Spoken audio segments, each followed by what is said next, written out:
And the reality is, most haters are just stuck in comparison or insecure. It's not that you did something wrong, it's that you did something bold, and you probably did something that they want to do themselves. Some are projecting their own insecurity and resentment. They want to support you, but your growth and success reminds them of what they don't have yet. And that's a them problem, not a you problem. But it's important to remember that haters are mirrors. You're reflecting to them what they wish they had the courage to do. And also, people who are fulfilled don't feel the need to tear other people down. So let's reframe the idea of haters and why it is actually a good sign. Think about it. If you don't have any haters or if you don't know of anyone who doesn't like you, you're not really putting yourself out there in the fullest authentic way possible. Having haters means you're growing. It means you're standing out. It means your success is real enough to stir emotion. And if you're not being judged, you're probably still hiding. You are going to use their doubt or dismissal as fuel. Let it sharpen your focus.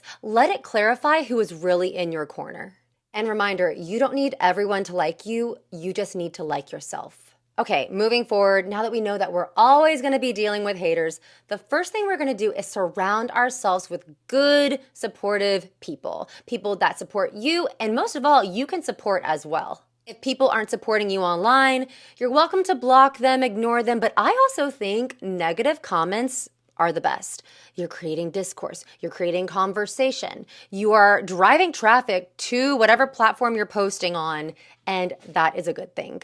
It also boosts your algorithm. So if you disagree with me, leave it in the comments. Okay, and if you're dealing with a hater who's a good friend, a family member, coworker, someone that you're surrounded by a lot, you don't have to cut them off, but you can always keep a healthy distance or a certain level of decorum. Create a container to where they even don't think it's okay to say that thing to you.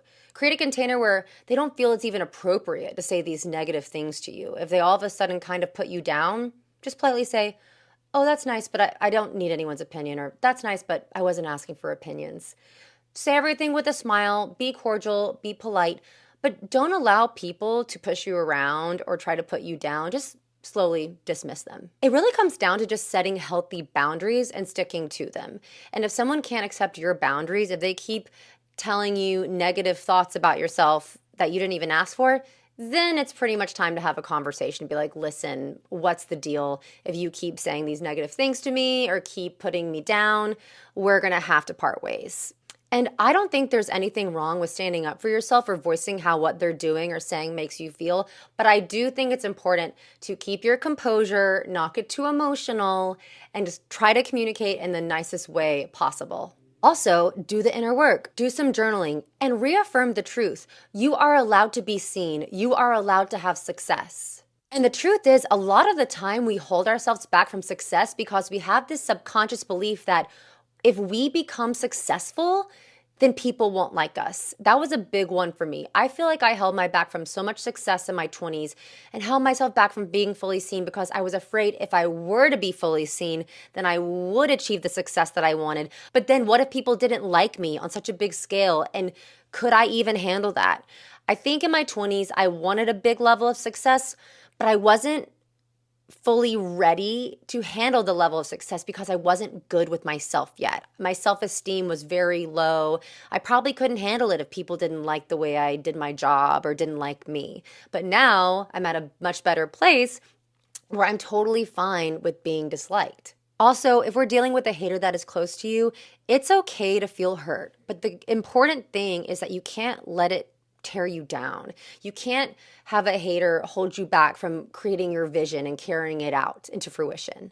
You can still love someone and also recognize that they can't go where you're going right now because you're too focused on building your dream life and that you don't have space for someone who just wants to hold you back to make themselves feel better. And just remember, you are not crazy. You are not too much, and you're not mean for noticing when someone doesn't clap back for you. You just have a certain standard of the type of person you want to surround yourself with. That doesn't mean to say that everyone around you has to reach the same level of success that you do, but it means you are surrounding yourself with people who really care about you and want what's best for you and aren't competing with you in secret.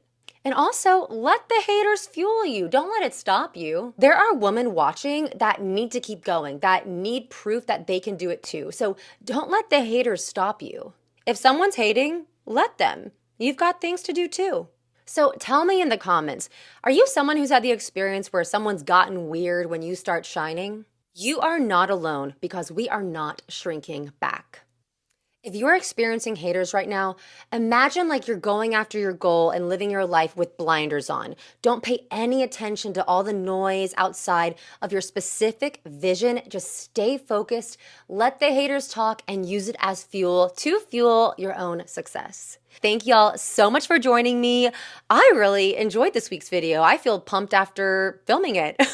Again, if you're new here, go ahead and hit the subscribe button so you never miss another episode. Let me know what you think in the comments. How do you deal with haters? As always, thank you so much for joining me, and I'll see y'all next time.